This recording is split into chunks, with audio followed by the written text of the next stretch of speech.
Hiya. A few things before I start this episode. This episode is going to be very spoiler heavy. It's going to talk about topics involving sex, and sexual assault to some degree, and parental abuse. Um, it is also again meant to be fun and a review and a stream of conscious episode. So I talk a lot out of place about the episode, so hopefully you guys are okay with that. Um, this will not be following my new blocking where I review something and then I talk about things that I like. This episode is very much me just rambling on about things I dislike and things I like about the show. Hopefully you guys are okay with that. Yeah, and thanks for listening ahead of time. I hope you guys enjoy. I was actually going to wait to do this episode, but I figured I've already done Tarn Type, so I might as well just stick through that, right? If you've heard any of my episodes up until today, you know that I don't generally enjoy a lot of Mame's content. And that's nothing against her as a person, exactly. It's more like the way she writes is for a specific kind of person. And I just don't think I'm that person, if that makes any sense. I think Mame, rather than writing for quality or plot purposes, she writes with a smut brain, I guess you could say. Hopefully I'm not offending anybody when I say any of these things, because nothing I say here is meant to be offensive towards anybody specifically. Because if you like this kind of genre, this kind of content, more power to you. I'll support with you. I'll march with you if I have to. It's just not for me.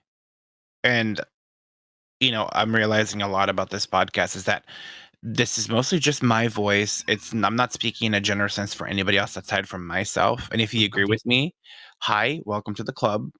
But if you don't, that's perfectly fine too, you know? Um, but um I don't know if I've said earlier already, but the show we're going to do is called Don't Say No. Now, the characters from Don't Say No originally started at towards the halfway point of Tarn Type 2. At this point, Tarn and Type have graduated. Type is like a sports medicine doctor, and one of his clients is Fiat, which is one of the main characters for Don't Say No. And in there we meet, Fiat and Leo, and then we find out we kind of find out their story through the lens of like Tarn and Type's storyline. We find out the Fiat's very aggressive, is very determined. He always gets what he wants. We find out that Leo is kind of like a to himself brooding type who's in love with Fiat. Even from the end of Tarn Type, you could tell that it was that. Um, yeah. So Don't Say No is basically, it takes place right after that, and we find out that Leo and Fiat are childhood friends. For a long time, there's been this weird cloud over Fiat where he has had to basically uproot his life since being a kid, and he's had to live with Leo.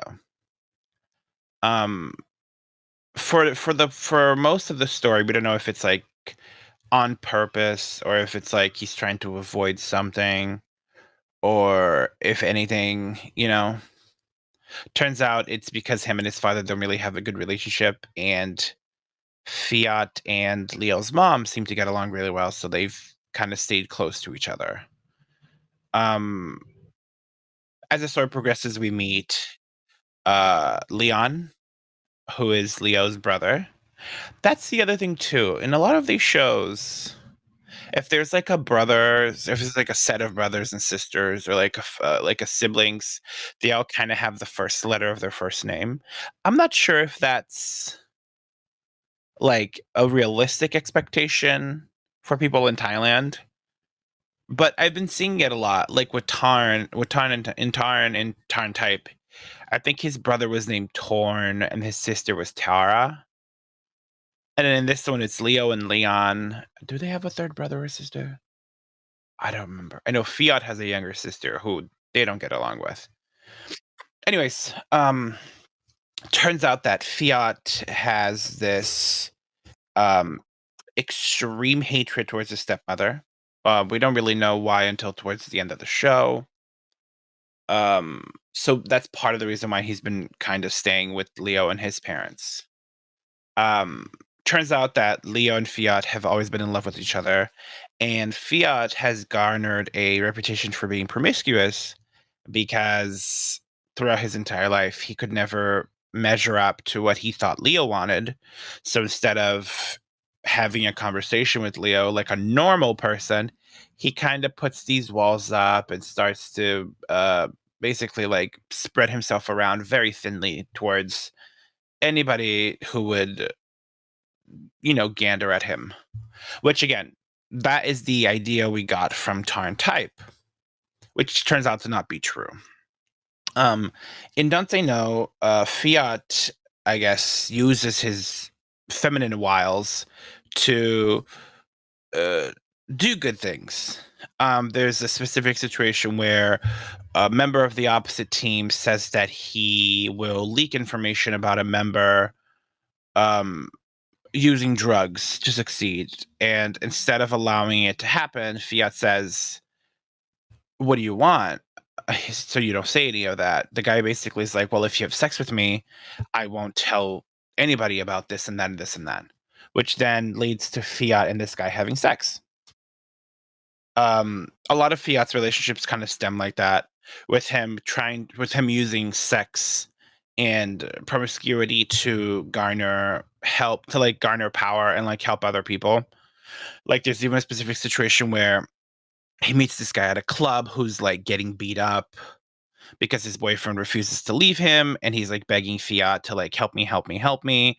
Please, I just want this man to get out of my life. So Fiat uses his body to have sex with him. Did they have sex, or was it like an attempt at sexual? Either way, it was one of those. Basically, Fiat got this man to like hit on him and do all these other things in front of the boyfriend, so that the boyfriend had the power to be like, "Hey, stop it! I'm done with this. I'm leaving." Which then led to the guy leaving the boyfriend, who is played by Strong from What the Duck.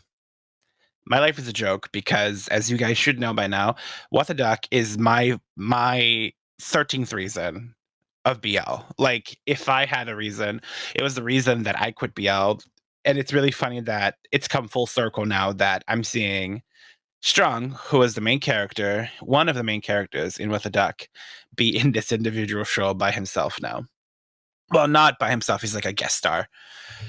Uh, Yes. So we also meet a plethora of other characters. We meet um, Fiat's best friend, who's like, how do I describe her? She is kind of the manager of the basketball team. Oh, right. This is a sports show. But yeah, she's kind of like the manager of the basketball team. She's cute. Her name is Natsu. It's implied that Natsu is in a lesbian relationship with Anda, but we don't really see them kind of be together aside from like casually touching each other and then casually flirt with each other. I guess. I don't know. Um, I was going to review the show, like review it first and then give my opinion, but I don't think I can do that about the show. So I think I'm just going to talk about the key points that really got to me that I thought weren't okay. For starters, they introduce a female character who is supposed to be this love rival to Fiat, and she then makes an alliance with King Poon. Her name is Poon. I'm gonna say Poon. I'm so sorry if that is not her name. Um, Poon, who is like trying to get Leon to basically be with her because she believes that that because she's rich and he's rich, they should be together. She kind of becomes this like villain of the show for the most part, which then she like teams up with King, who turns out to be the guy that told Fiat that he was going to tell everybody that his basketball teammate was using drugs. So in order for him not to do that, Fiat would have to have sex with him. Oh, which then he used, I guess, photos that he took with Fiat while having sex with Fiat to like throw in Leo's face that he had sex with his man or his future man. Gross. So Pun becomes this like really evil character throughout the whole show. And I think this is stemming from like a really bad BL trope where women can't be, unless they're the best friend, they're all evil. And I'm not very comfortable with that kind of a trope where the sake of a female character is just to be the villain. I feel like we've come such a long way in the world of media where like in the scheme of things, for two gay men to be happy, there should never be a woman villain that they need to like be afraid of. I don't know. They kind of do this weird thing where Fiat and her are constantly fighting, and it seems really like I don't know, it just seems bad. Like this girl is like a little too crazy and Fiat's a little too bitchy with her and they kind of go this back and forth with basic almost like physical fighting. It doesn't get to that, but like it just seems like it would like if it escalated more, which it kind of did because she did steal Leo from Fiat. She didn't steal him. It was more of like Fiat was going through some things and he needed a break from Leo, and then he just assumed the worst, like they always do in BLs. Um, but yeah, the show had a lot of characters and a huge cast, and we don't really find out a lot. We don't really find out much about any of them. There are these twin characters whose parents are in the mafia or they're like in some kind of like shady business, but we don't really find much about them either, aside from they're like cool and there's no natural character development. Um, Anda and Natsu's relationship is basically Natsu complaining about the basketball team not being okay, and Anda being Fiat's friend who basically knocks some sense into him, and then the two of them casually being close to each other here and there. But even then, there's no real at least not to me. Maybe I missed something, but there's no clear sign that they're a lesbian couple that they're supposed to be. But there's no real clear sign of it aside from, I guess, at one point Natsu wraps her arms around Anda's arm. That's pretty much it. I don't know. The one thing I will say that I really enjoyed about the show was the development of Leon Pob's story. Leon to me was the character that initially I didn't quite like because I thought he was just again just there to be a meddling external love interest for Leo, even though even though he's Leo's brother. But like him and Fiat bicker and fight constantly every time they're on a scene together to the point where it looks borderline a little weird that the younger brother is so interested on the older brother's like life, like aggressively interested to the point where he's like, you should break up with your boyfriend because you should hang out with me. I'm cuter. And I just don't think that's something I'm comfortable with. The whole incest thing. That's another thing, like semi-incest, total incest crap that BLs tend to do too. That does not fly with me at all. Like again, in Tar and Type with Tar and Tum, like while they were half brothers, were they half brothers or were they stepbrothers? Either way, they were brothers to begin with, and it just felt really weird. Like their relationship just felt really weird to me.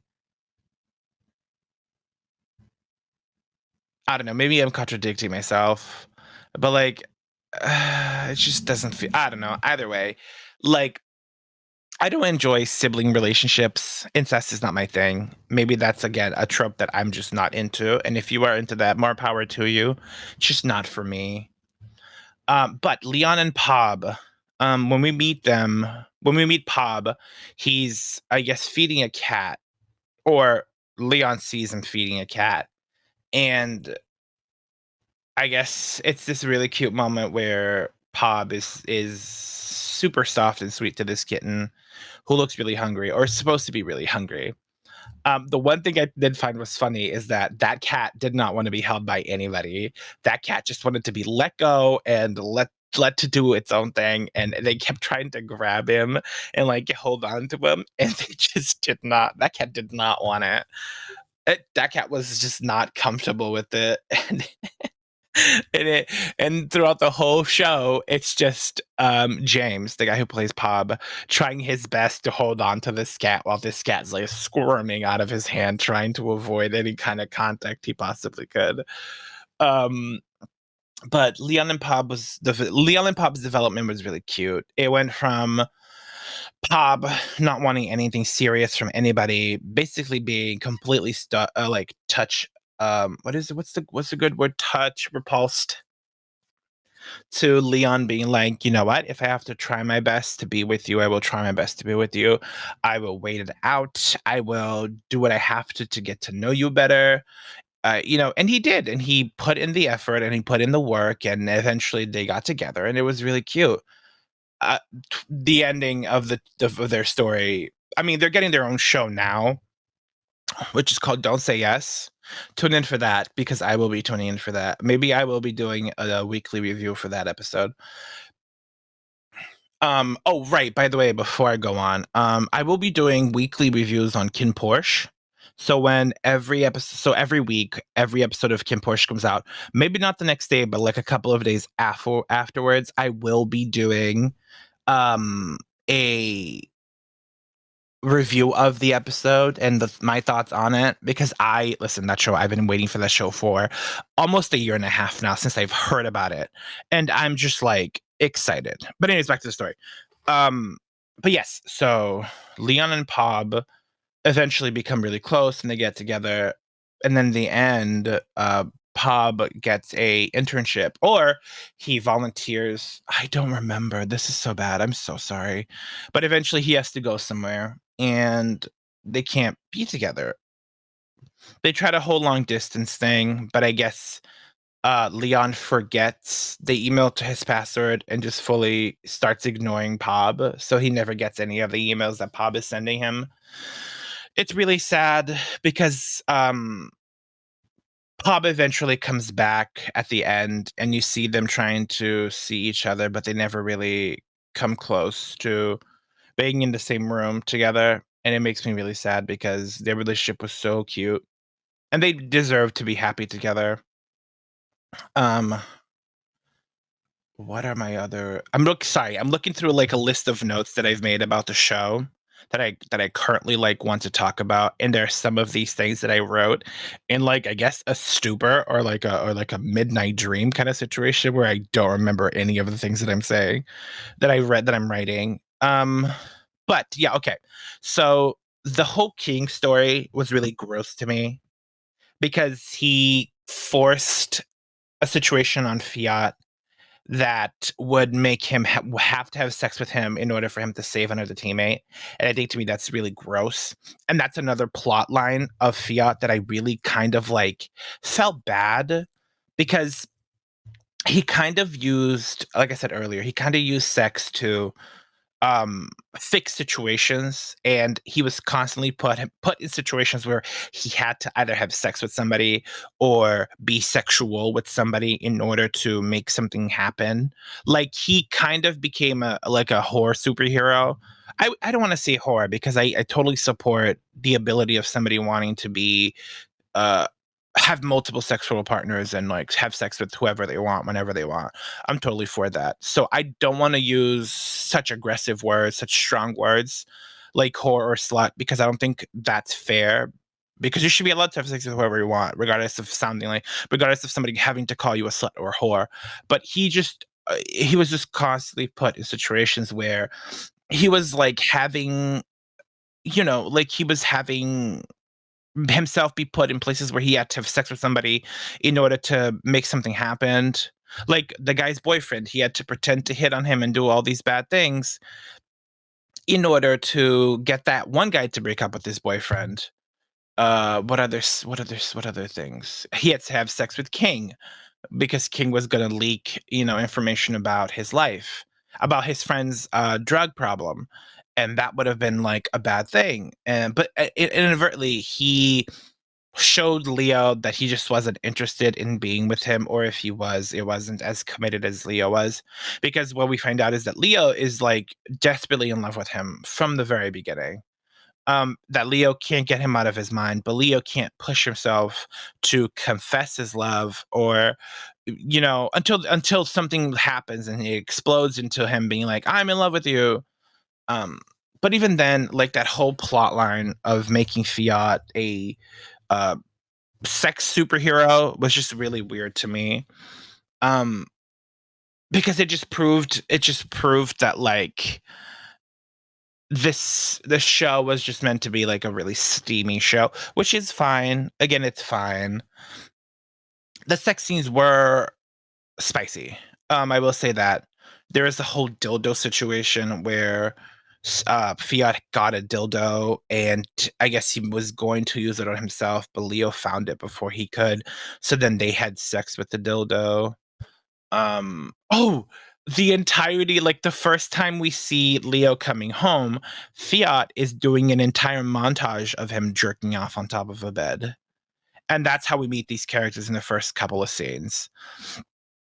Like it goes from basketball proposal to Fiat on a bed masturbating to Leo walking in on him masturbating and a bunch of tissues all over the bed that he had used. And then Fiat being like, Leo, and like running away. That was again funny, funny, funny. Um so eventually there's like a whole drama where they split up because Fiat sees Leo kissing a girl. Um and mind you, right at the cusp, there is like this really fancy dinner party coming up that Leo's mom is putting together. I believe she's putting together because it's at their house. I believe it's at their house. I could be wrong, but it's basically a party for all the fancy government people in Thailand because Leo's father is a kind of like a prime minister, but not really. He's just kind of like a government, he's like a governor of some. I don't remember. It's so convoluted. But he's a person in power who is like really high up there. Um, so Leo and his mom, Leo's like, I have to show up, and Fiat is like, you know what, I'm gonna show up too. Leo's mom, knowing this, sends Fiat this like bright red, like blood red outfit that he comes in with, and basically steals the show and steal everyone's eyes. And he's it's the whole like Leo sees it and he's like, why would he wear that? Why now everybody can see his bare chest and I'm jealous and I'm gonna pull him aside. So he pulls him aside and he's like touching his chest very like sexually, and he's like, everyone can see this and blah blah blah, only I can, and now we're gonna have to have sex here and there. Here right now. Um but yeah, the show is very much that. Um Couple of things that I liked besides the Leon pub thing is that um eventually we find out that Fiat's mom is mentally ill, and that she basically put it in his head that his father was evil and that his stepmother was eviler. Um One point in his childhood, Fiat's mom tried to hurt him, which led his father to break up with her and get a divorce. Um and keep them away from her and put her in a psych ward. Um, while that's happening, he eventually met um, Fiat's stepmom. Through all of this, the mother is like putting things in Fiat's head, basically telling him that like she's the only one that loves him. She's the only one who is good for him. The stepmother is evil. The father is evil. No one would ever love her like she can. Basically brainwashing her own son into believing that he's worthless and only she can provide him the love that he needs to succeed. Eventually, the father, I believe, finds out about this and keeps them away from each other so they never meet. As the story progresses in the show, the mom eventually frees herself from the psych ward and shows up at Fiat's life and starts telling him all these things. And with that, he starts remembering all these things that he forgot as a kid, where his mother would like hurt him and tell him all these bad things and force him to believe things. And which now he realizes that the reason why he hates these people so much isn't necessarily because they've done something to hurt him, but it's because his stepmom has put so much crap in his head that he's had no choice but to dislike these people, which then sets him off in this path that he has to mend the relationships with the people that he kind of wronged, because he was throughout the show, he was very shitty to his stepmother, to the point where his little sister despised him. um Him and his father relationship is a whole other thing, because the father is very much like an aggressor, like he's an aggressive man, as well as, a person who kind of sees things as his way or nothing. And then it becomes this like Leo is constantly telling the father, I'll take care of your son. He's with me. I love him, blah, blah, blah. Either way, yeah, so the mom turns out to be this like psychotic character that kind of should never be around kids. And that's where that is. Like, she just should not be around children. And she was abusive to her own kid. And I don't think and that was one of the things. But, anyways, because of all these things, Leo's mom kind of took a step in and became his mother figure for him. She's always been there for him. She's always treated him nicely. She's always taken care of him, allowed him to live with them, pushed herself in their lives and made herself kind of like this extreme mother figure that Fiat really needed. Because of her, Fiat, was able to push himself forward and move his life and understand things, and they became close friends. And now Fiat and her son are dating, and she's super happy about that. And throughout the story, it's just her helping them get closer and closer by like kind of being like a butting in character, where she's like, "Did you guys hang out today? Did you guys eat? Oh my god, I bought you these clothes. Do you guys want to go shopping? Let's go shopping together, all three of us." And it was very cute. The whole mom plot was really cute. The whole Leo's mom plot was really cute. Which leads to the party, and then she like sends him this bright red outfit, which he comes in and he's like rocking the whole thing, and he's like super for it. It's really good. That whole plot line was really great. I really appreciated that writing, because it showed me that the show didn't have to be only like the sexy adult scenes. Like, it could be more, and there had more, and here's more, because this mom character is great. Leo's father is kind of like a two-dimensional character, but the mom really loves him, so like that was the whole purpose of having him there, which I could respect. Eventually Fiat, like I said, tries to like mends the relationship between him and his sister and his stepmom, and his father eventually, and that was really cute. The stepsister was a really good actress as well. She was for these kids, these Thailand kids are like no joke. They're like in there. They're like in the acting, like good for them. Um, but yeah, pretty much that's probably one of the things I really enjoyed. Um, the basketball I wasn't going to talk about this because I didn't think it was necessary, but I need BLs that have a sports related theme to them to at least teach their actors how to play the sport correctly and semi decently. Because if I'm to believe that Leo is going to make a 3-pointer shot from across the what is it called? I don't even know, basketball, and I knew that was bad. If I'm to believe that Fiat would have made that shot from where he was all the way to the net, at least somebody would have had to teach that actor how to play basketball correctly to where I would believe that. I couldn't believe it. I couldn't believe it with any of the other actors too. Um, and if you want me to believe that Fiat, the character of Fiat, can play basketball well, again, you would have had to teach that guy how to play basketball better. It's just very much that. I really hope that going forward, that shows that have a sports theme to them, like a sports themed show, I hope that they would teach their actors how to play that sport. At least understand how to play that sport, because some of that stuff was just not okay, and it was not good. But yeah, the character of Anda was one of my favorites. Oh, these are my highlights, by the way. I like the character of Anda, even though we don't know much about her. We know she has a lot of money, and that's all that matters. Really enjoy her. Truly enjoyed Natsu's character because while we didn't see much of them together, which I really wish. That's the one thing I wish. I wish we got to see more of Anda and Natsu together. Maybe in Just Say Yes. Maybe we'll see more of them there. But I wish I could see more of them. But Natsu's character was really good too. She was cute. She was like the basketball coordinator. Her scenes were really comic funny. Um, Leon Pub was also a highlight for me. I can't wait for their show. Um, I mean, we didn't really find out much about them aside from the point of their characters.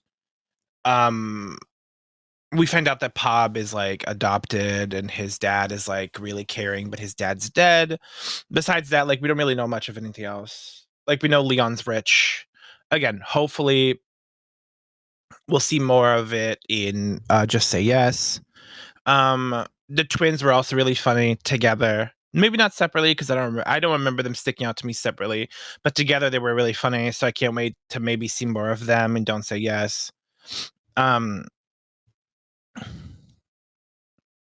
yeah, I think those are my highlights. Well, the mom relationship was really good. Fiat's mom was really good. The actress, not Fiat's mom. I'm so sorry. Leo's mom was really good. Fiat's mom was garbage. Um, that actress who played Leo's mom, she's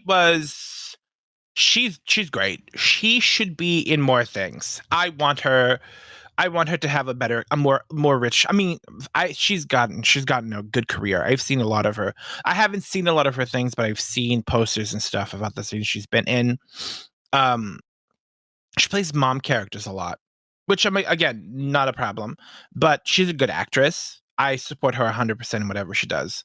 But yes, the mom character was good. The Fiat overarching plot with his mom was good as well. I appreciated that a lot. Felt like it could have been more, but again, I'm not really complaining because the purpose of the show wasn't to talk about a family relationship. It was more to talk about Leo and Fiat meeting and like being together. Not meeting, but like Leo and Fiat's relationship and being together and eventually becoming who they are as a couple now. Because eventually they all graduate and Leo becomes like a government official like his father. I keep saying government official, but I feel like it's a different word. I hope I hope you guys understand either way. Um, but yes, like they eventually become really rich together and they live in the same house. It's a whole thing. Um, what else? What else did I really like about this? The theme song was cute. The coloring was cute. Also, one complaint, a huge complaint that I have, and I thought this was funny. Why would you name your basketball team Don't Say No? The basketball team's name is DSN. It's Don't Say No. And you're telling me that why would you name your basketball team that? That seems like it's such a weird thing to call your basketball team. Either way, um, what else? I think that's it. I think all in all, those are the only things I've really was like enjoyed about the show. Besides the stuff that I've already said.